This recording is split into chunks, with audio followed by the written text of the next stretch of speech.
Whales are the biggest animals of all time, heavier than elephants, woolly mammoths, and even dinosaurs. But they weren't always the titans of the sea. Let's rewind the clock around 50 million years. No, you won't find any whales here. You have to go ashore. Meet Pakicetus, the very first whale.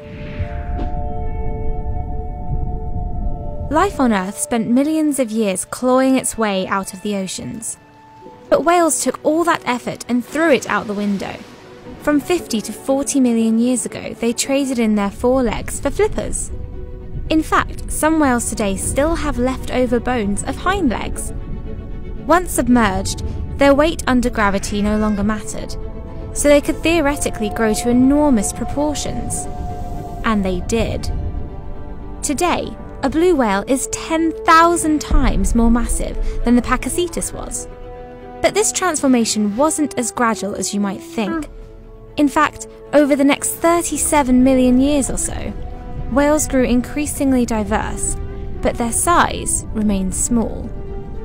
For example, one of the first whales with baleen instead of teeth was only 18 feet long, making them easy prey for predators like giant sharks.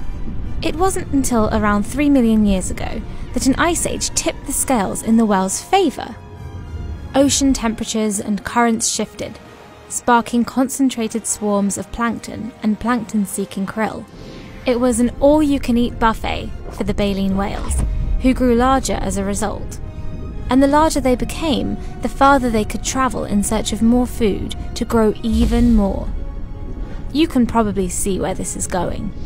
3 million years later, humpbacks, for example, have one of the longest migrations of any mammal on Earth, travelling over 5,000 miles each year.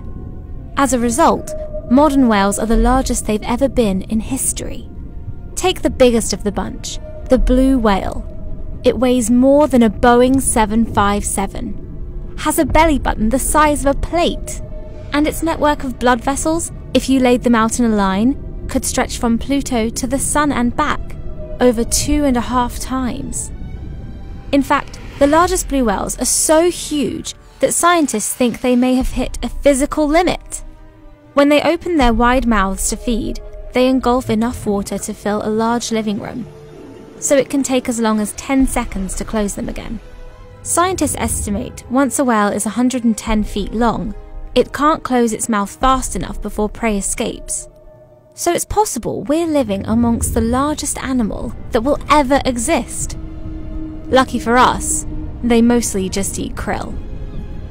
This was made in large part thanks to Nick Pineson and the information in his new book, Spying on Whales.